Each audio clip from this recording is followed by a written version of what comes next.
오늘 시간에는 생명의 성령의 법과 회개는 과연 어떤 상관관계에 놓여 있는가라는 제목으로 함께 말씀의 은혜를 나누기를 원합니다. 오늘도 거룩하고 복된 주의 날에 주님 앞에 나와 예배하는 사랑하는 여러분들을 주 안에서 사랑하고 또 축복합니다. 믿음의 길을 가는 여러분들 위에 특별히 성령의 지혜와 능력이 함께 하심으로 끝까지 믿음의 행진을 잘 걸어가게 되시기를 간절히 바랍니다.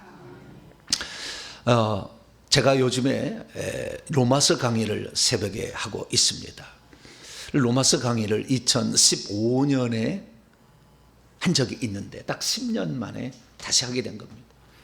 처음에는 2008년에 했던 것 같아요. 로마서 강의는 세 번째 제가 목회하면서 하게 되는데요.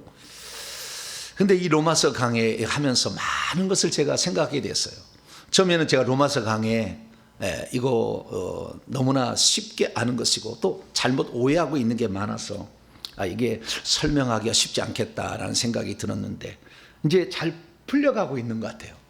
그래서 로마서 강의를 통해서 우리가 잊고 살았던 또 제가 깊이 또 내 몸소 체험하고 있었던 것들을 얘기함으로 우리 성도들에게 많은 도움을 드릴 수 있는 것 같아서 마음이 상당히 흐뭇하고 행복합니다. 주님께서 로마서 강의를 할 수 있도록 하신 게 너무 감사할 따름입니다. 제가요 그런데 이 로마서 강의를 들어보면 아시지만 제가 제 설교는 약간 좀 깊습니다. 그리고 엄청 넓습니다. 그래서 사람들이 말씀에 엄청 갈급한 사람들은 엄청난 큰 저수지, 큰 댐을 발견한다는 그 기쁨에 사로잡히게 되죠. 그래서 제 설교를 이렇게 듣는 사람들은 한 번 듣기 시작해서 귀가 열리면은 눈이 번쩍 뜨인다고 그래요. 그래서 밤이고 낮이고 듣는데요, 연속극 같답니다. 그래서 다음이 꼭 궁금하대요. 특히 설교 제목이 되게 자기를 궁금하게 한다고 그래요. 그래서 꼭 들어야 될 것 같은 느낌이 든다는 거예요. 근데 듣고 나서는 후회하지 않는다는 겁니다. 우리가 유튜브에 많은 설교가 올라오지만 궁금해서 들어보면 사실 얻을 것은 꼬막 반 조각 정도, 그 답을 분량밖에 없어. 제가 다 들어봐요. 저도 들어보는데 정말 이렇게 부실한 게 많더라고요. 근데 저는 이 설교가 상당히 사실 깊이 들어가요.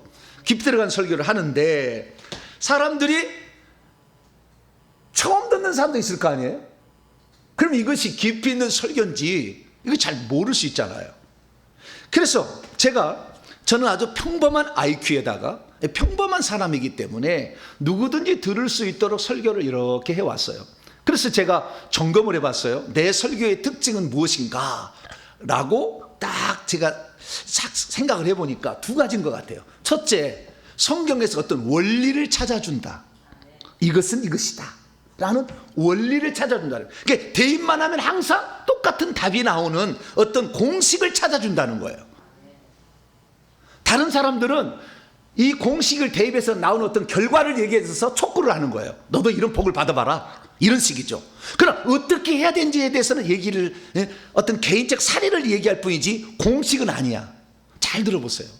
잘 들어보시면 그렇게 느낄 거예요. 그래서 제 설교의 특징은 공식을 찾아준다. 할렐루야. 어떤 원칙을 찾아주는 거예요. 그러니까 속 시원함이 있는 거예요. 나는 이 공식에 대입하면 나도 이렇게 되겠구나. 할렐루야. 이게 답이 딱 나오는 거죠. 첫 번째. 두 번째 특징은 뭐냐면 방법을 알려준다는 거예요. 이렇게 해보라 라고 방법을. 어떤 것은 의심만 이런 거 자꾸 얘기했다가 이렇게 얘기를 끝나는 경우가 많아요. 어떻게 해야 할 건데? 예를 들어서 내가 귀신을 쫓아내면 어떻게 해야 될 건데? 쫓아내라 예수 이름으로. 그걸 끝나버려요. 누가 예수 이름으로 쫓아낸다고 모르나? 어느 누구가 예수 이름으로 쫓아낸다, 귀신을 쫓아낸다는 얘기를 모르는 사람이 어디 있어요? 그러나 이렇게 해보라. 이렇게 구체적으로 요렇게 해보시. 할렐루야. 그래서 방법을 제시한다 해서 상당히 속시원한 게 있지 않을까. 그래서 사람들이 설교를 듣는 그 매력은 제가 생각해서 그렇다는 거예요. 원리를 가르쳐주고 방법을 가르쳐주는 설교다. 할렐루야. 그 다음에 세 번째 특징은 뭐냐? 세 번째 특징은 반복과 새로움을 계속 반복한다는 거예요. 왜냐하면 제 설교는 어렵거든요. 그렇기 때문에 제 설교를 이해할 수 있도록 복습을 내가 많이 해줘요. 항상. 그래서 이 설교를 듣는 사람은 계속해서 거기에서 한 단계 한 단계 업그레이드 됩니다. 할렐루야. 집에 가서 다시 공부할 필요가 없어요. 할렐루야. 말씀을 잘 들어보면 이런 내용이었었지, 지난번에 설교가 이런 내용이었지가 다시 다 생각이 나게 돼 있어. 할렐루야. 그렇게 설명을 해주기, 거기다가 반드시 새로운 걸 줘요. 그래서 내가 알고 있었던 내용이 정리가 되면서 다시 새로운 것이 들어가서 업그레이드 시켜준다. 할렐루야. 여러분도 그런 느끼시나요? 내가 생각할 때 그렇다는 거예요. 왜 사람들이 이렇게 자꾸 들을까? 저한테 사역 받으러 오면요, 목사님 회개하기 바쁘고요, 목사님 설교 듣기 바빠요, 창세기 172강 막 듣고 있는데 언제 다 들어요. 그러나 하여간 연속극이래. 그 다음이 궁금하대 막. 예? 그래서 이렇게 하더라고요. 그래서 이 로마서도 마찬가지인데요, 제가 오늘도 로마서를 약간의 정리를 하면서, 그동안에 새벽 시간에 했던 걸 정리를 하면서 오늘 새로운 아주 엄청난 쇼킹한 걸 내가 얘기할 거예요. 이 말씀을 통해서 여러분의 인생이 완전히 좀 달라질 거예요. 생각이 다 달라질 거예요. 놀라운 축복의 시간이 되기를 바랍니다. 로마서는 제가 생명의 성령의 법이라는 것을 중심으로 개인 구원의 여정의 핵심을 제가 지금 요약하고 있습니다. 로마서는 크게 두 부분으로 되어 있어요. 교리와 삶으로 되어 있습니다. 교리 1장부터 11장까지, 12장부터 16장까지는 삶이에요. 그래서 이 영적 교리, 이 진리 부분을 얘기하고 있고, 그 다음에 삶에 대해서 얘기를 해주고 있습니다. 다시 로마서 1장에서 11장까지 말씀은 두 부분으로 구성되어 있으니 1장부터 8장까지는 개인 구원론이죠. 개인 구원의 여정에 대해서 얘기하고 있어요. 그리고 9장, 10장, 11장은 민족 구원에 관한 여정을 얘기하고 있습니다. 그래서 개인 구원론과 민족 구원론이다. 다시 이 개인 구원론은 1장 1절부터 17절 서론이고요, 1장 18절부터 8장 39절까지 여기가 그 개인 구원론인데, 개인 구원론은 크게 사람은 주인이다, 정죄 부분, 그 다음에 칭의를 어떻게 얻느냐, 칭의 부분, 그 다음에 성화, 그 다음에 영화, 이 네 개의 부분으로 나눠져 있습니다. 지금 생명의 성령의 부분, 성화의 과정에 관한 하나의 말씀으로 지금 제가 선포를 하고 있는 것이죠. 그래서 우리는 어떻게 하면 우리를 성화시킬 수 있을 것인가? 다시 말해서 내가 예수 그리스도를 믿게 되면 나는 더러워요. 원래는 더러운데 주님이 예수의 피로 덮어버려. 그것을 우리는 의의 옷을 입었다 이렇게 표현하는 겁니다. 속성분은 달라지지 않았는데 더러운 것은 똑같아. 성질도 똑같이 내. 그런데 예수를 믿었어요. 그러면 달라진 게 있는 게 뭐냐? 옷만, 겉옷만 걸친 거예요. 옷 벗어버리면 똑같은 거예요. 세상은 똑같아. 입이 걸어. 입이 건다는 말 아시죠? 거칠다는 말이죠. 입이 거칠어가지고 조금만 하나면 2년 하면 오늘 나와버려. 내가 이러지 않아. 예수 믿으면 좀 달라질 줄 알았는데 왜 이렇지? 막 그런다. 그래서 우리가 칭의를 입었다 해서 내 속성분이 달라져서 내 마음이 온유와 겸손으로 바뀌지 않는다는 거예요. 처음부터 안 바뀌어요. 그래서 의의 옷만 입는 거 칭의예요. 이 칭의는 하나님이 우리가 의롭지 않아도 의롭다고 칭해 주는 것인데 예수의 피로 덮어서 그러는 거. 할렐루야. 그래서 그리스도의 피로 말미암아 의롭다 하심을 얻어요. 할렐루야. 그러니까 우리가 칭의를 얻는 것은 예수 그리스도의 피가 아니면 불가능한 거예요. 하나님은 원래 피가 없어요.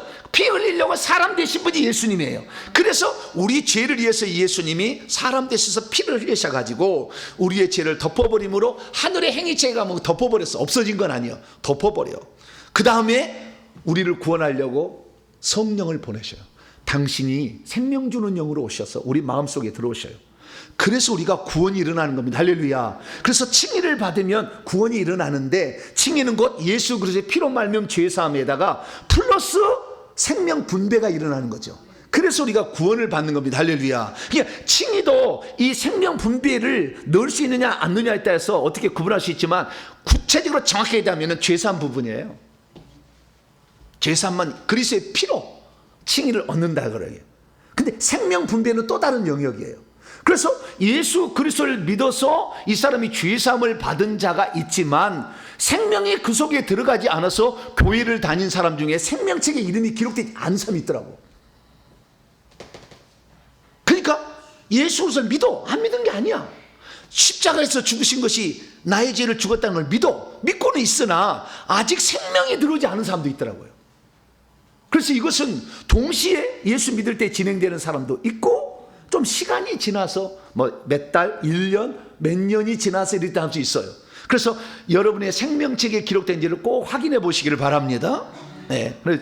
그래서 이 생명책에 있으면은 이 천사가 2명이 달라붙었다. 영안 열리면 바로 알아. 천사가 2명, 혼자만 있으면 아니에요. 이건 행위책에 기록하기 위해서 기록천사로 붙은 것이고 구원하면 수호천사가 하나 붙어요. 2명의 천사가 붙어 다닙니다. 그리고 직접 생명책에 떠들어보면 알 수가 있겠죠. 그렇게 해서 아는 건데요. 이 생명책에 이름이 기록되면 구원의 여정이 시작된 거예요. 그런데 구원의 여정이 시작돼서 여전히 내 입은 거칠고 내 생각은 잘못된 생각, 거짓말도 하고 남을 속이기도 하고 탐욕이 끝이 없어서 남을 해코지도 하고 남을 시기 질투하기도 하고 이렇게 간다고 말. 그러면 내가 분명히 내가 예수 그리스도에서 달라진 줄 알았더니 달라진 거 하나도 없잖아. 근데 내 속에 성령이 들어왔는데 성령은 내가 느끼기도 못해. 잘. 그게 영이기 때문에 어떻게 느끼기가 어려워 이게. 그래서 내가 진짜 구원을 받았나? 이런 생각이 들 정도죠. 그러나 우리가 차츰 어느 데 가면은 예수님이 하나님이 아버지로 불려지고 예수님이 나로 구원자임에 점점 확신이 오기 시작하죠.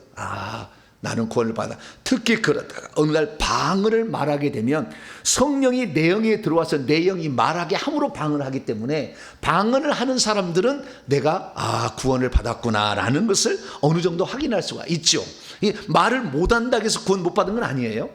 그러나 내가 방언을 말함으로 내 속에 성령이 있구나라는 것을 확인할 수 있는 거죠. 그래서 그리스도인이 되었다면 반드시 방언 말함을 해야 됩니다. 못할 수도 있어요. 그러나 하는 게 좋겠죠. 왜냐하면 내가 내 속에 성령이 있는지를 확인하는 가장 기본적인 절차이니까. 그래서 이 방언까지 하게 되면 저는 그랬어요. 저는 방언하기 전에는 방만 하면 온 세상을 얻을 것 같았어요. 왜냐하면 내가 다른 건 못하는데 방언을 못하는 거거든. 그럼 내가 교사 일을 하는데 아이들 막 떼어먹는데 저 사람은 신석순 집사님은 교사를 하는데 3명 붙였는데 1년 되면 12명이 돼. 근데 나는 4명 붙여주면 2명 떨구고 2명 간신히 그냥 이렇게 다. 차이는 그 양반은 방언하고 나는 방언 안 하는 거야.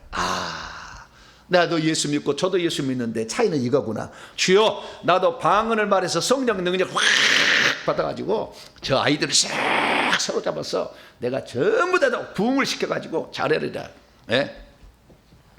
얼마나 가슴이 아팠으면 그렇겠어. 그래서요 제가 지금까지 담당한 이 전도사가 돼서 지금까지 담당한 모든 것을 다 2배 이상 부흥시켰습니다. 제가. 그때는 성령 받은 후에예요. 근데 그전에는 성령을 받았냐면 모르지만 좌우지간 방언을 못했으니까. 그래서 제가 방언을 언제 받았느냐? 군대 갔다 와서 25살에 받았어요. 18살에 예수를 믿고 7년 만에 방언을 받은 거죠.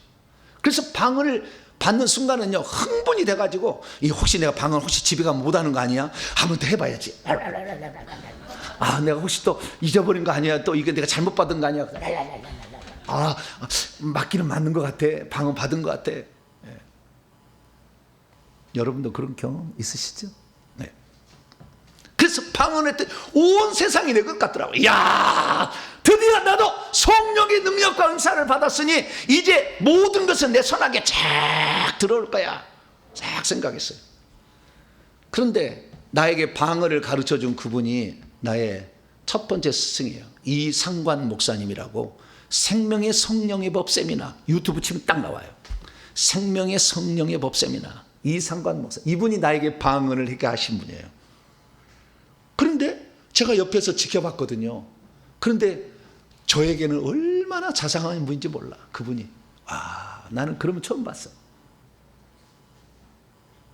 그렇게 자상해. 나한테는 큰 소리 한 번도 치지 않았어요. 한 번도. 저하고 일할 때. 제가 목사님을 도와서 반주를 하고 찬양 인도를 했는데 부흥성에 한 번도 나에게 야단을 치지 않았어요. 진짜 훌륭하신 분이에요. 그런데요 남들한테 하는 거 보니까요, 인정사정이 없더라고. 와, 깡패가 저리 가라야. 내가 깜짝 놀랐어. 저분이 뭘 얘기하고 있어요? 날마다 생명의 성령의 법 세미나를 하고 있어. 그런데 성질은 죽지 않았어요. 죄송합니다, 이상관 목사님. 과거를 들어요. 그래서 아니, 저분이 나에게 방언을 가르쳐 줬잖아요. 방언을 말하면 성품이 달라질 줄 알았거든. 근데 방언을 말해도 성품이 안 달라지는 거라는 걸 알았어요. 아, 이게 다가 아니구나 라는 걸 알았어요. 그래서 어느 날 왜 생명의 성령의 법 세미나를 합니까? 이렇게 알아봤더니 그분이 하시는 얘기가, 내가 성질이 안 죽어가지고 방언을 말하지만 성질이 안 죽어가지고 생명의 성령의 법을 해야 그나마 내 성질을 내가 잡을 수가 있다 그러시더라고요. 오, 그래요? 그러면 나도 이제 그 다음 단계에 들어가야 되겠군요. 좋아요. 나도 생명의 성령의 법을 배워야 되겠습니다. 그래가지고 25살 때 제가 답답했다는 거 아니에요.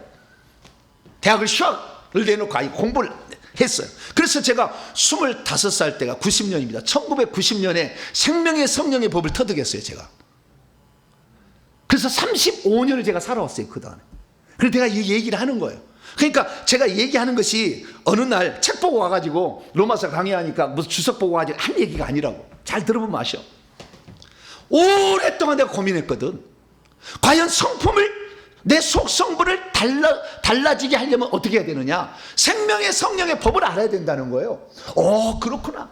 그래가지고 제가 생명의 성령의 법에서 열심히 연구를 했어요. 그래서 생명의 성령의 법은요, 이 개인 구원의 여정의 가장 꽃이에요. 그럼 어떻게부터 시작이 되냐? 성화의 꽃이에요. 성화의 꽃이요. 그럼 성화는 어떻게 시작되느냐? 성화는 어떻게 시작되냐면요, 역임과 드림의 법칙으로 시작돼. 옛사람, 그래서 자아, 죄를 짓기 좋아하는 나는 죄에 대해서는 죽었다. 그래서 십자가에 못 박혀 죽었다고 여기는 거죠. 예, 죄에 대해서는 죽은 자로 여기고, 그 다음에 하나님께 대한 산 자로 여기는 거죠. 그래서 옛사람의 나는, 죄를 좋아하는 나는 죽었다라고 하는 것이고, 그 다음에 죽은 다음에는 내 모든 지체, 내 몸의 손과 발을 다 주님께 드림으로 의의 병기로 드려서 하나님의 뜻을 이루어서 천국집을 준비하는 거, 이거예요. 그래서 이 두 가지가 바로 성화의 길이다라고 그 로마서 6장에 보면 나와요. 6장 11절과 13절에 이 법칙이 나옵니다. 그래서 제가 이 법칙대로 그 다음에 살아봤어요. 쭉 살아봤는데 이 드려지는 거하고 여겨지는 것이, 그러니까 내 사람은 죽었고, 그리고 새 사람은 의의 병기로 하나님께 드린다고 하지만 항상 드려지는 건 아니더라고. 드려지는 건 아니야. 그렇게 돼야 되는데 그렇게는 안 돼. 그러면 무엇이 문제일까 살펴봤더니 로마서 7장에 가서 4개의 법이 나왔어요. 내 마음의 법, 하나님의 법, 죄와 사망의 법, 그 다음에 생명의 성령의 법이 있더라고. 이걸 간단히 요약하면 이런 거예요. 내 마음은 예수 그리스도를 믿었기 때문에 내 마음은 이제 하나님의 뜻대로 살려고 해. 하나님의 법을 지키려고 막 노력을 해. 그런데 나는 그렇게 마음을 가져서 내 자아도 십자가 죽었다고 날마다 갈라 2장 20절을 적용해서 막 살아봤어. 그래서 내 마음은 이제 하나님의 법을 살려고 하지만 때로는 어떤 위급한 순간에는 나도 모르게 거짓말을 하더라고. 내가 나를 위기를 모면하기 위해서. 야, 이러면 안 되는데 왜 이랬지? 그래서 이거 문제가 여기에 있구나. 그리고 로마서를 읽어봤더니 바울이 미리 고민을 했더라고요. 뭐라고 고민했느냐? 내 마음으로 보는 하나님의 법을 좋아하지만 내 육신은 죄와 사망의 배에 팔려가지고 나도 모르게 그렇게 팔려가고 있는 나를 발견한다. 오라 곤과 나로다, 이렇게 얘기했더라고. 오, 맞아, 나도 그러지. 내 마음으로 하나님의 법을 지르고 해서 이제는 하나님의 뜻을 추구하려고 하는데 실제는 그러지 아니하고 내 육신에 팔려가지고 나도 육신이 좋아하는 걸 해버리더라는 거죠. 그래서 여기에서 그러면 어떡할 거라고 바울이 고민하다가 그 다음에 말씀한 것이 로마서 8장 1, 2절인 거예요. 그러므로 이제 그리스도 예수 안에 있는 자에게는 아무도 유죄 판결을 받지 아니한다. 왜냐하면 그리스도 예수 안에 있는 생명의 성령의 법이 죄와 사망의 법에서부터 너를 자유롭게 하였기 때문이다. 아하. 죄와 사망의 법도 내 몸에 있는데 내 마음의 법과 더 힘이 세서 내 마음의 법과 죄와 사망의 법이 부딪히면 죄와 사망의 법이 이기는구나. 그런데 그 죄와 사망의 법을 이기는, 거기로부터 해방시켜주는 또 하나의 법이 내 안에 장치되어 있었구나. 이걸 알게 된 거죠.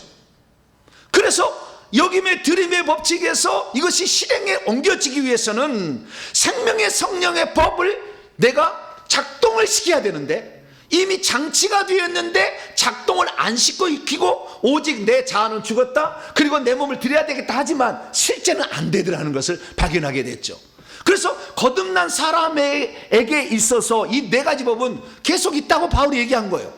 내 마음은 하나님의 법을 즐거워하나 죄와 사망이 나를 끌어가서 죄를 짓고 있는데, 그러나 생명의 성령의 법이 이미 내게 예수 그리스도를 믿을 때 장치가 되었기 때문에 이 장치를 작동만 시킨다고 한다면 어떻게 되는 거예요?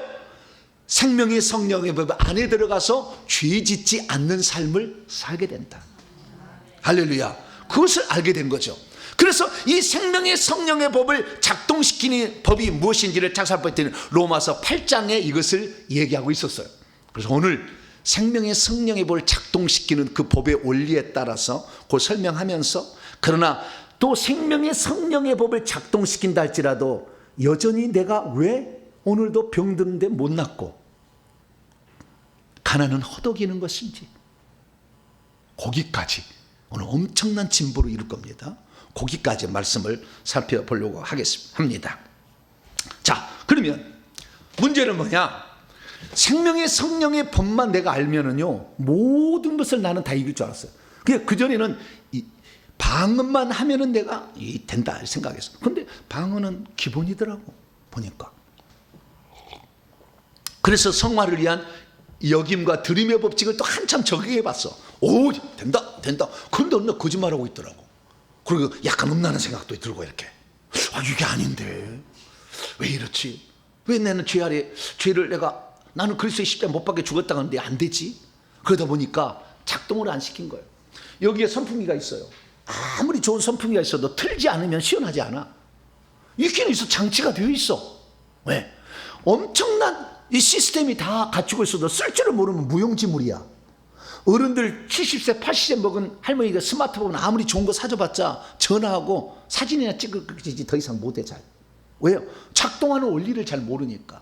그래서 이 작동하는 법을 알아야 돼요. 오늘 그 작동하는 법에 대해서 제가 말씀을 드리면서, 그러나 이 작동의 원리로 모든 게 끝나지 않는다는 것을 다시 한번 살펴보므로 우리의 영적 진보가 어느 단계까지 이루어야 될 것인가, 그 부분을 말씀드리도록 하겠습니다. 자, 오늘 본 말씀은 어떤 말씀입니까? 만약 그리스도인이 생명의 성령의 법을 작동시킬 수 있다면 죄와 사망의 법에서 해방을 받아서 율법의 의로운 요구를 충족시킬 수 있다라고 했다는 그런 말씀입니다. 그렇다면 여기서 말하고 있는 생명의 성령의 법이란 대체 무엇을 가리키는 것일까요?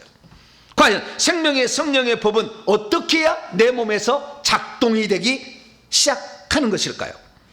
이것을 어떻게 작동시킬 때에 내가 죄와 사망의 법에서 더 이상 죄 짓지 않고 살 수 있는 상태로 넘어갈 수 있는 것일까요? 그리고 내가 그리스도인이 되어서 생명의 성령의 법을 작동시킨다면 내게서 저주는 없어지는 것일까요? 오늘날 많은 그리스도인들이 믿음의 생활을 시작합니다. 그래서 가장 큰 문제는 하나님의 법을, 하나님의 뜻대로 살기를 원하는데 그렇게 살지 못하는 나를 늘 발견할 때 좌절한다는 거예요. 이것을 어떻게 극복할 것인가? 저는 25살 때 엄청난 고민을 했어요. 내가 예수 믿고 또 죄 짓고, 예수 믿고 또 죄 짓고, 내가 이렇게 살 것인가? 그 고민을 많이 했어요. 그래서 그래서 이 개인 구원의 여정에 있어서 속성분까지 달라질 수 있는, 속사람의 변화까지 달라질 수 있는 이 단계들이라고 하면 생명의 성령의 법이 있어야 죄를 더 이상 안 짓구나 라는 사실을 알게 된 거예요. 할렐루야. 그래서 생명의 성령의 법을 부지런히 쫓아왔어요. 그래가지고 제가요 25살 때 생명의 법을 터득해서 제가 60살이 됐으니까 35년이 흐른 거죠. 근데 제가 이 구체적으로 회개를 발견하기 전까지, 그때가 5년 전입니다. 5년 전까지요. 그러니까 30년을 제가 살아왔는데 여전히 가난해서는 허덕였어요. 제가 연말에 이렇게 그 재정을 보면 마이너스야, 대부분. 그래서 어떤 권사님이, 목사님 그 재정 100만 원이 어느 날 마이너스더라고. 그래서 그 마지막에 공동의회를 했는데 나중에 그래, 권사님, 목사님 그거 100만 원 마이너스 하지 마시고 제가 오늘 드리겠습니다. 그래서 마이너스 재정이 안 될 때도 있었어요. 그렇게 내가, 아니 나는 분명히 잘 살아야 되는데, 예수 믿으면 내가 부유하게 살아야 돼. 왜? 고린도서 8장 9절에 예수께서 부유하신 자로서 가난하게 되시면 우리를 부유하게 되게 하심이라, 이렇게 말씀하고 있거든. 그럼 말씀이 틀린 건 아니잖아요. 그럼 나는 부자로 살아야 되는데. 그래서 참 가슴 아픈 사연인데 시간이 없어 못하겠어요. 이 가난하게 살아서 가슴 아픈 사연이 있어. 정말 쓰라리. 내가 언제 얘기할 거야. 눈물 나. 그런 게 있어. 아니 분명히 나는 생명의 성령의 법을 따라서 내가 수십 년을 내가 살아왔는데 왜 가난은 내게서 떠나지 않는 것인가? 그러나 감사한 것은 내가 생명의 성령의 법 아래 들어갔더니 죄를 안 짓더라고. 확실히 24시간 몇 달도 죄를 안 짓고 살 수가 있어. 내가 해봤어요. 다 해봤어. 그게 가능하더라고. 그것이 바로 뭐냐? 생명의 성령의 법입니다. 할렐루야. 그 법만 작동을 시키면 되는 것이죠. 그러면 그 법은 어떻게 작동시키는 것일까요? 그것을 오늘 본문 말씀에 얘기하고 있습니다. 그것이 바로 여러분의 성경에 나와 있는 거예요. 5절 6절이 답이 나와 있어요. 자, 생명의 성령의 법을 작동시키는 법. 5절 6절 여러분 성경책 읽습니다. 시작. 육신을 따르는 자는 육신의 일을, 영을 따르는 자는 영의 일을 생각하나니 육신의 생각은 사망이요 영의 생각은 생명과 평안이니라. 그러니까 내 생각을 육신에게 계속 두고 있느냐 영에게 두고 있느냐가 결정타였어요. 영에 둔 생각은 생명과 평안으로서, 생명은 생명의 성령이다. 성령을 말하는 거예요. 그 성령께 이끌림을 받아서 결국에 하나님의 아들로 살아갈 수가 있다라는 거죠. 그래서 로마서 8장 1절에서 먼저 그리스도 예수 안에 있어야 되고, 두 번째는 영에 내 생각을 딱 맞춰버리면, 사이클을 맞춰버리면 영의 주파수 FM으로 들어가는 거예요. 그래서 선명하게 그 길을 갈 수가 있다라는 것을 알 수가 있습니다. 그래서 바울도 죄와 사망의 법에서 예수 믿는데도 벗어나지 못한 자기 자신을 어떻게 하면 이길까 고민하다가 그리스도 예수 안에 생명의 성령의 법을 따라가기로 결정을 하게 됩니다. 할렐루야. 그것을 써놓은 것이죠. 믿음이 있어도 생명의 성령의 법이 무엇인지를 모르면 성령을 따라가지 않습니다. 믿음이 있어도 생명의 성령의 법이 무엇인지를 모르면 육신을 따라 죄를 지으면서 이건 어쩔 수 없는가 라고 핑계를 댑니다. 믿음이 있어도 생명의 성령의 법이 무엇인지를 모르면 죄와 사망의 법을 이길 수 있는 법이 자신에게 주어져 있음에도 불구하고 늘 죄와 사망에 지면서 계속 살아갑니다. 믿음이 있어도 생명의 성령의 법이 무엇인지를 모르면 예수를 믿은 지 수년이 흘렀어도 여전히 죄를 짓고 살아가게 됩니다. 믿음이 있어도 생명의 성령의 법이 무엇인지를 모르면 예수를 믿은 수년이 흘렸지만 죄와 사망을 이기지 못한 채 여전히 죄에게 지고 마는 자신을 발견하게 됩니다. 믿음이 있어도 생명의 성령의 법이 무엇인지를 모르면 죄와 사망의 법에서 해방할 수 있다는 말씀이 이미 기록되어 있지만 그 영역 안으로 들어가 보지 못하고 살아가게 됩니다. 믿음이 있어도 생명의 성령의 법이 무엇인지를 모르면 십계명도 지키지 못한 채 율법은 처음부터 나를 정죄하는 법이지 그 율법을 지키라고 법은 아니다라고 항상 자신을 그 지면서도 괜찮다고 여기게 만들어줍니다. 믿음이 있어도 생명의 성령의 법이 무엇인지를 모르면 죄를 짓기 좋아하는 자신을 방치한 채 죄를 짓고 싶을 때는 죄를 지으면서 이것은 어쩔 수 없어 라고 자신을 위안하면서 죄를 짓고 살아갑니다. 믿음이 있어도 생명의 성령의 법이 무엇인지를 모르면 그리스도인이 되었지만 죄와 죽음으로부터 승리하지도 못한 채 늘 패배하게 살아가다가 나중에는 좌절하고 맙니다. 그러므로 저와 여러분들은 생명의 성령의 법이 무엇인지를 정확히 터득하셔서 죄와 사망의 법에서 온전히 벗어나길 바라고 거기다 한 단계 더 넘어가서 여전히 가난하고 사는 이런 문제들을 어떻게 해결할지를 깨달아서 여러분들의 인생은 완전한 복의 단계로 들어가는 복된 성도가 되기를 축원합니다. 그럼 거듭난 그리스도인이 되었으나 여전히 죄짓고 사는 자기 자신을 두고서 이를 어떻게 해결할 것인가를 고민하고 있는 자들에게 반가운 희소식은 무엇일까요? 첫 번째는 뭐냐면 누구든지 그리스도 예수 안에 있으면 그 사람은 죄와 사망의 법에서 해방하여서 생명의 성령의 법 안으로 들어갈 수 있다. 이거 첫 번째예요. 그래서 그리스도인이라면 누구든지 죄와 사망을 벗어날 수 있다는 명제가 있다는 거예요. 원칙이 있다는 거예요. 이 원칙을 믿게 되길 바랍니다.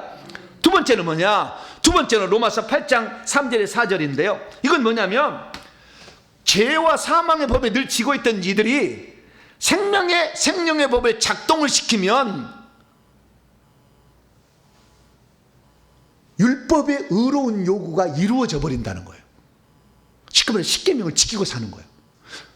쉽게 말해서 부모를 공경하게 되고 간음하지 않게 되고 거짓말 않게 되고 탐욕이 없이 간다는 거예요.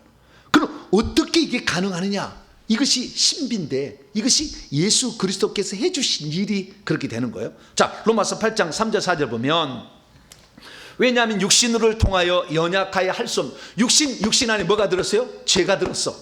죄가 들었는데 죄가 들었기 때문에 연약하여 육신으로는 율법을 지킬 수 없다는 거예요. 그런데 하나님이 이것을 지킬 수 있도록 하게 하셨다는 거예요. 어떻게 했냐면은 죄를 통하여 자기 아들을 죄 있는 육신의 모양, 예수님은 죄가 없는데 육신의 모양, 육신만 있는 그 겉모습으로 이 땅에 보냈어요. 그러니까 예수님 안에는 죄가 없다는 거예요. 육신으로 보냈다는 거예요. 그래서 그 육신에게 유죄 판결에서 죄를 넘겨버렸어. 그래가지고 십자가 못 박아 죽여버렸어. 그러므로 말미암아 이제는 내가 그리스도께서 십자가 못 볼 때 교회는 그의 몸이니 함께 못 박혀 죽어버렸어. 그래서 육신이 이 예수님에게 죄를 정해서 육신을 갖다가 예수님의 십자가에 못 박아 죽어버림으로 말미암아 우리의 죄값을 대신 지불하셨고 우리의 옛사람도 십자가에 못 박아 버린 거야. 할렐루야. 그렇기 때문에 이 방법을 육신을 계속해서 따라간다면 계속해서 육신의 행위를 할 거예요. 그러나 이제는 우리 속에 이미 예수님께서 십자가에서 죽으셔가지고 우리의 죄값을 담당해 버렸기 때문에 예수님을 계속 따라가, 다시 말해 생명 주는 영을 계속 따라가게 된다고 한다면 어떻게 되냐면은 율법이 의로운 요가 이루어져 버려요. 왜? 예수님 오냐고 겸손하니까 이루어져 버리는 거예요. 스스로. 제가 실험해 봤어요. 그대로 되더라고요. 십계명이 지켜져요. 우상숭배 더 이상 안 해요. 나는 단 한 번도 어디에 물어보고 한 적이 없어요. 예수 믿은 후에 단 한 번도. 내 인생이 아무리 힘들어져도 단 한 번도 하나님 원망한 적이 없어요. 나는 폐인되다시피 했어요. 군대에서 두들겨 맞아가지고 허리가 완전히 다 3번 4번 5번 물렁뼈가 없어요. 지금도 서 있을 수 없어요. 그러나 단 한 번도 원망하지 않았어요. 이것은 과정이다. 내가 걸어가야 할 하나의 과정일 뿐이지 이게 내 종착역이 아니다. 하나님이 나를 구원하실 때는 반드시 좋은 것으로 인도하시기 위한 것이지 나를 질병에 줘서 파괴시키는 거 아니다. 그 생명의 성령의 법을 내가 늘 아래에 있어서 이게 원망하지 않은 거예요. 만약에 25살 때 내가 생명의 성령의 법을 터지 않았다면 내가 폐인돼서 이렇게 있을 때 엄청 폐인돼 있을 때 내가 엄청 원망했을 거예요. 하나님 왜 나는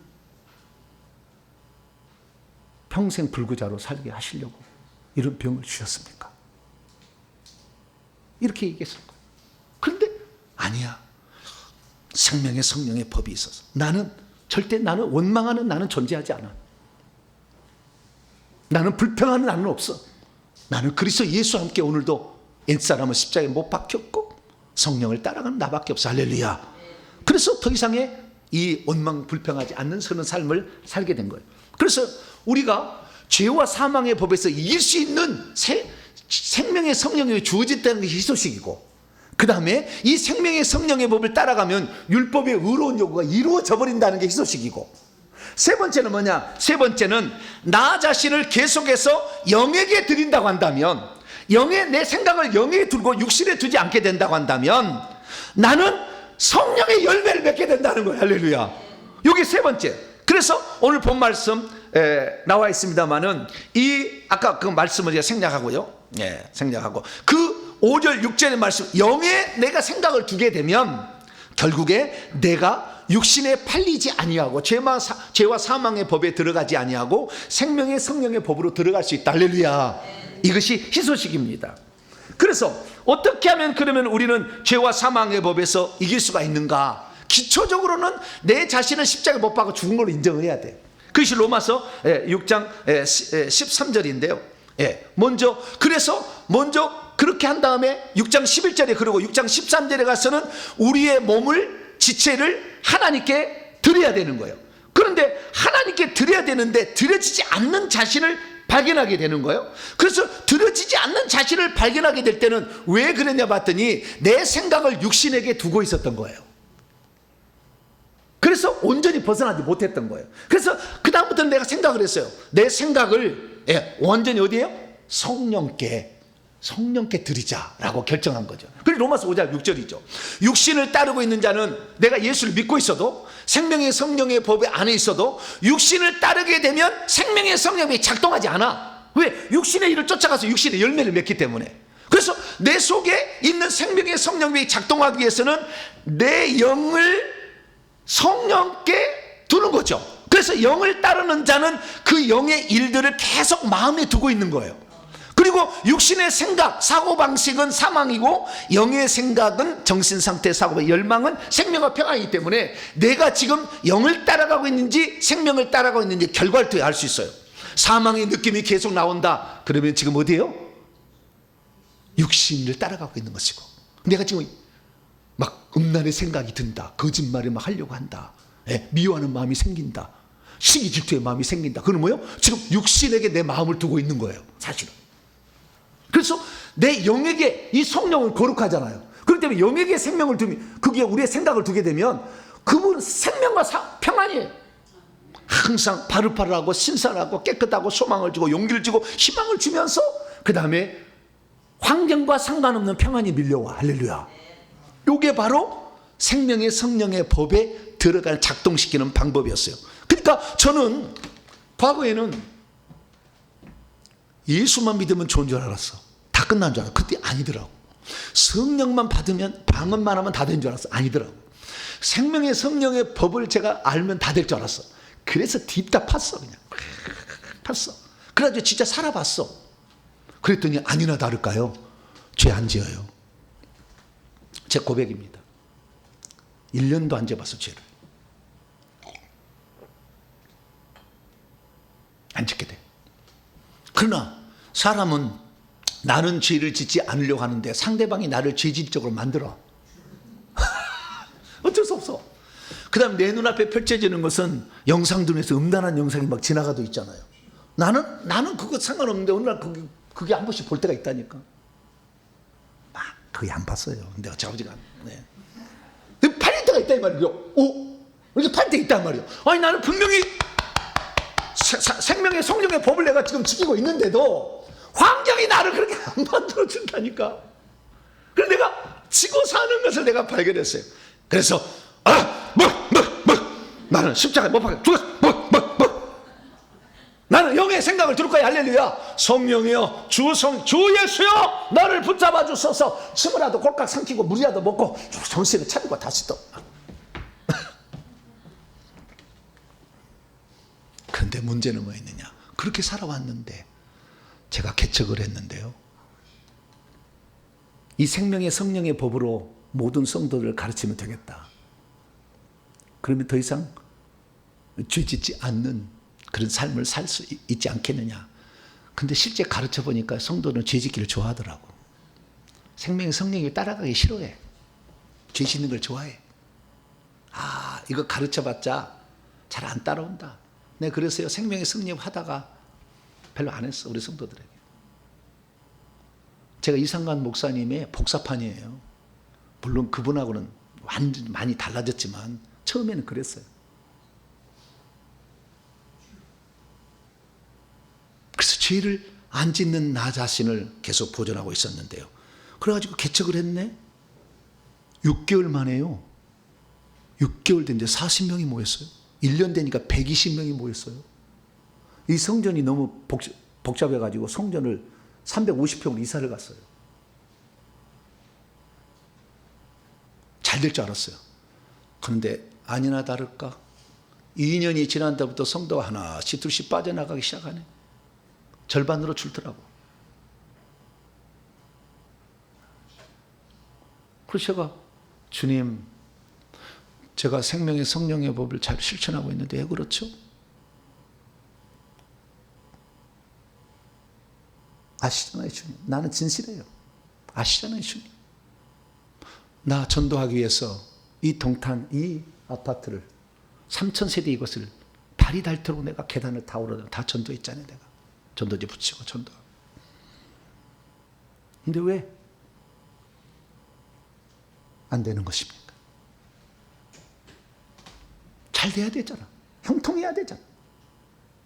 네 영혼이 잘된 같이 범사가 잘 된다고 하잖아. 안 돼요. 그걸 몰랐어요. 그래서 주님, 제가 지금 할 수 있는 게 무엇입니까? 그래서 그때 주님께서 어떤 분을 통하여 설교를 배우라 하더라고요. 그래서 제가 설교를 배웠어요. 2년을. 다시 설교부터 다시 해보자. 내가 생명의 성령을 터득하고 있으나 이것을 제대로 성도들에게 가르쳐 주지 못해서 성도들이 안 따라오는 게 아닌가. 들리는 설교를 하자. 2년을 뒤따 또 설교에 대해서 공부를 했어요. 엄청난 공부를 했습니다, 제가. 설교에 대해서. 여러분들이 지금 제 말을 듣는 것은 그 설교법을 배워서 여러분에게 잘 들리는 거예요. 조금 더. 설교를 딱 했어요. 설교가 딱 끝나자마자 어느 날 요한계시록 3장 5절이 눈에 들어왔어요. 이기는 자는 흰옷을 입을 것이요 생명책에서 그 이름을 흐리지 아니하리라. 거꾸로 해봤어요. 지는 자는 흰옷이 벗겨지고 생명책 이름이 지워지는구나. 야, 한 번 본 영원한 구원이라고 완전히 제가 매달렸던 나 자신에게 청천벽력 같은 말씀이 내게 들려왔어요. 그래서 그때부터 제가 다시 이것을 이기는 방법이냐. 겉옷을 빠는 것은 요한기 22장 13절 자기의 두루마기를 빠는 자들은 복이 있나 이는 생명나무에 나가며 문들을 통해 성에 들어갈 권세를 받으려 합니다. 자기의 두루마기를 빠는 회개가 있어야 하는구나. 그래서 그때부터 회개를 딥다 외쳤어요. 외쳤더니 그 회개에 대해서 제가 터득해서 성경 전체를 들들 파가지고 만든 책이 회개와 천국복음이라는 노란 책이에요. 인터넷 서점에 다 있습니다. 회개와 천국복음 책을 사보세요. 그 7년 이상을 외쳤어. 그랬더니 주님이 이제 됐다. 이제는 회개를 사람이 따라오도록 하는 방법을 일러주겠다 그러더라고. 그 뭡니까? 그게 바로 회개 기도문으로 기도하는 거였어요. 그전에는 회개하라면 사람이 싫어해. 니나 잘하시오. 그래. 그리고 회개를 싫어해. 죄 짓기를 좋아하거든. 죄와 사망의 법을 따르기 좋아한다니까. 은근히 사람이 권력을 차지하려고 하고 이렇게 하는 거야. 자기를 자랑하려고 막 하지. 생색내려고 하지. 그래서 이게 진리를 말한다 해서 사람이 안 따라온다고 알았어요. 그런데 회개 기도문을 딱 만나는 순간 깜짝짝 놀랐어요. 왜냐하면 회개 기도문을 제가 얘기했더니 사람들이 오잖아. 할렐루야. 와요 안 와요? 온다니까. 그래서 지금 성전을 지금 땅을 사 돈도 들어온다니까. 할렐루야. 그 땅도 샀다니까. 곧 이사 갈 거야. 할렐루야. 이런 일이 벌어진 거예요. 그래서 회개를 외쳐도 사람이 따라오고 헌금을 해주는구나. 나하고 아무런 관련이 없는 사람이 지난 1억을 헌금을 했어. 성전 지으라고. 나는 그 사람 몰라. 그분이 어느 날 유튜브 설교를 듣고 저 종은 진실한 종이다. 내 사업을 해서 그 사람에게 돈을 들여 아깝지 않다고 그러더라고. 내가 나를 뭘 알고 나의 말을 들어봤죠. 저분이 하는 얘기를 들어봤다. 그래서 이게 달라졌다. 그래서 제가 깨닫게 된 거예요. 뭐냐? 잘 들어보세요. 죄와 사망의 법을 아무리 내가 터득해서 죄를 안 짓는 삶을 산다 할지라도 이미 죄를 지어서 내 속에 들어있는 귀신은 단 한 놈도 내버릴 수가 없었던 거예요. 죄와 사망의 법은 내 미래를 좋게 만들어주는 거예요. 죄 짓지 않도록 만들어주지, 이미 죄를 지어서 내 속에 들어있던 과거의 죄를 지어서 들어온 영들, 조상들이 죄를 지어서 3, 4대 내려온 영들은 단 한 놈도 안 나가니까 계속 성도를 밀어내니까 부흥이 안 돼. 재정을 막아버리니까 재정이 안 들어와. 그래서 하나님이 죄와 사망의 법에서 너를 해방한 거 그 정도 네가 훈련 받았으면 잘한 거다. 30년 했으니까 이제는 5년은 죄와 사망의 법뿐만 아니라 네가 과거에 지었던 죄 회개 하나도 안 했잖아. 한 번은 영원 구원하고 믿었기 때문에 이제 그 틀렸다는 거 알잖아요. 그래서 내가 예수 그리스도를 믿는다고 해서 믿는 순간에 주님이 내 속에 있는 귀신을 안 쫓아내준다는 걸 알았어요. 이 귀신, 내 속에 들어있는 귀신과 뱀들은 회개를 해서 예수의 피가 들어오지 않는 한 안 나가니까 저주는 계속된다는 거였어요. 와, 이걸 몰랐던 거예요. 회개는 하면 좋고 안 해도 괜찮고 이게 아니라 내 삶이 비참한 삶, 생명의 성령의 몸 따라서 미래는 죄지지 않고 살 수 있어. 왜? 내가 생각을 영에 두면 되니까. 계속 두면 되니까. 그럼 나는 죄지, 미래는 내가 생명의 성령으로 살 수 있었으나 과거에 이미 나타난 결과들을 처리하는 법은 몰랐던 거죠. 그래서 주님께서 회개 기도문을 통하여 네 속에 있는 저주까지 몰아내라. 할렐루야. 그럼 병도 치유받고 귀신도 나가고 가난도 물러갈 것이며 질병도 나을 것이고 너희 자녀가 형통함을 입으리라. 할렐루야. 그것을 가르쳤더니 사람들이 폭발적으로 지금 일어나고 있는 거예요.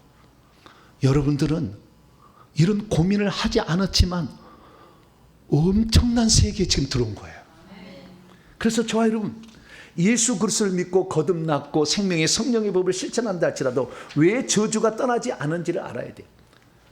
바울이 고민했어요. 내 속과 내 육신 안에 선한 것이 오이케오 집을 삼고 있지 아니하는 줄 알아오겠다. 이 내 속 내 육신에 이 선한 것이 집을 삼지 못해. 그럼 뭐가 집을 삼고 있느냐? 원하면 내게 있으나 선을 행하는 것은 없노라. 원하면 내가 원하는 바 선을 행하지 아니하고 도리어 원치 않은 바 악을 행하는 도다. 그런데 만일 내가 원하지 않는 그것을 행하고 있다면 이를 행하는 자가 더 이상 나 자신이 그것을 생산하고 있는 것이 아니라 내 속에 오이케오 집을 삼고 있는 죄가 생산하고 있기 때문이다 라고 말하는 거죠. 그러니까 내가 예수 그리스도를 믿어도 내 육신을 집을 삼고 있는 그 죄가 있다는 거예요. 그 죄로 말미암아 내가 죄에게 팔려서 육신에게 자꾸 생각을 간다는 거예요. 그래서 그것을 죽었다고 여기고 생명의 성령의 법을 따라가라, 영의 생각을 두라 계속 얘기를 한 거죠. 그러나 항상 영에만 생각을 둘 수 없어요. 왜? 사단 마귀가 가만두지 않고요, 환경이 나를 가만두지 않고요, 내 속에 있는 영들이 계속해서 잠잠하지 않아. 어느 날 일어나 버려요. 그래서 이 내 속에 집을 삼고 거하는 그놈이 있는데 그 놈을 사도 바울은 죄라고 그랬잖아요. 죄. 근데 그 죄, 내 몸을 집을 삼고 있는 그 존재를 사도 바울은 몰라서 죄라고 선언했어요. 정의를 했어요. 근데 예수님이 뭐라고 했냐? 마태복음 10장 43절에 하니까 깨끗하지 못한 더러운 영이 밖으로 나갔더니 내가 나온 내 집으로 돌아가리라고 했다는 거예요. 그러니까 집을 삼고 있는 놈은 귀신이었어요. 더러운 영이었어요. 이 더러운 영이 사람의 몸을 집을 삼고, 그러니까 죄가 곧, 사도 바울이 로마서 7장에 얘기했던 죄가 곧 우리 속에 있는 귀신과 뱀들이었다 그 말이죠. 이것을 예수의 말씀을 통해서 알게 된 거죠. 그리고 요한계시록의 사도 요한의 말을 들어보니까 더러운 영은 귀신들이라 딱 요한계시록 16장 13, 14절에 딱 나와 있어. 아하, 귀신들을 내쫓지 않고 내가 생명의 성령의 법만 따라가려고 했더니 또다시 환경에 또는 내 속에 있는 영이 자꾸 부추기니까 나도 모르게 이것이 있고, 이미 들어온 영들은 저주를 계속 주고 있어. 가난 안 물러가, 질병 안 나, 이 식으로. 네. 신기 안 떨어져. 자식의 문제는 계속돼. 내가 생명의 성령을 따라가고 있어도 이 속에 있는 영을 몰아내야 저주도 끝나지. 할렐루야. 그러니까 저주의 문제는 과거의 문제였어요. 생명의 성령으로 죄를 짓지 않는 문제는 미래의 문제였어요. 그러니까 미래의 문제를 해결했다고 해서 과거가 없어진 게 아니었다는 거죠. 여기 핵심이 여기 있는 거예요. 저 여러분들, 이 과거에 여러분이 지은 죄로 들어온 이 악한 영들은 회개를 통해서만 나가는 줄 믿으시기 바랍니다. 그래서 사도 요한이 말하기를 이 아들 예수의 피가 우리를 더러운 영으로부터 깨끗하게 하는데 우리가 우리 죄를 자백할 때 깨끗하게 된다. 할렐루야. 이 말씀을 분명히 했다는 거예요. 아하, 내가 그래서 그동안에 다 해봤어. 나는 인간이 해볼 수 있는 거. 여러분, 영의 나이가 저만큼 높은 사람이 거의 없어요. 지구상에. 난 다 해봤어. 왜? 하나님이 여러분들에게 가르쳐야 되잖아. 아무도 모르니까 다 가르치지도 않잖아. 젊을 때부터 하나님 나를 훈련시킨 거예요. 이렇게 해봐라. 다 해봤어. 해봤더니 쟤는 생명의 성령이고 죄 안 짓고 살았다니까. 미래는 그래, 계속 죄 안 짓고 살 수 있어. 근데 과거를 처리하지 않음으로 말미암아 내가 어려웠어요. 그래, 이제는 그 모든 것이 다 벗겨지고 있어. 싹 다 벗겨지고. 그것뿐만이 아니라 강력한 권세가 왔어. 귀신이 이 손으로 잡히는 귀신이 배에 들었는데요, 저에게 주신 황금 철장으로 깨버리니까 으깨져버리더라고. 설명할 수 없는 엄청난 일들이 일어나고 있는 거예요. 왜? 내 속에 있는 귀신들을 몰아내니까. 할렐루야. 근데 저처럼 선하게 산 사람도요, 이조개가 있더라고, 내 속에. 근데 여러분, 1000번 했다고 그만하실래요? 나는 1000번 했으니까 이제는 이 속에 있는 영들, 내 속에 있는 영들을 내보내니까요, 우리 어머니 속에 있는 영도 내게 흘러나서 나가. 우리 어머니가 예수님을 만나고 천국에 가서 예수님이 보여준 거라서 반지하고 시계를 빼가지고 필요 없다, 천국엔 더 좋은 게 있더라 막 그래.